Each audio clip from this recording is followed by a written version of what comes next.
Wow, প্রথম ওয়ানডেতে বাংলাদেশের সাথে পাত্তাই পেল না পাকিস্তান।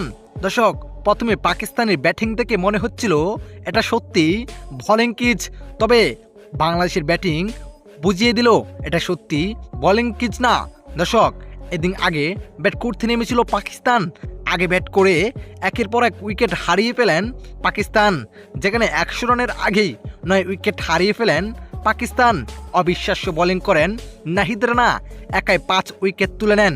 এতে রীতিমতো শেষ পর্যন্ত 114 রানে অল আউট হয়ে যায় শক্তিশালী পাকিস্তান।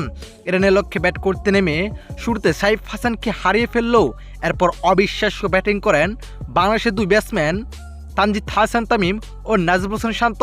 শেষ পর্যন্ত তানজিদ হাসান তামিমের অবিশ্বাস্য ব্যাটিং তাণ্ডবে পাকিস্তানকে প্রথম ওয়ানডেতে বিশাল ব্যবধানে হারিয়ে ফেলেন বাংলাদেশ। তো দর্শক, বাংলাদেশের জয়টি আপনাদের কাছে কেমন লেগেছে জানিয়ে দিবেন আপনার মতামত এই ভিডিওর কমেন্ট বক্সে।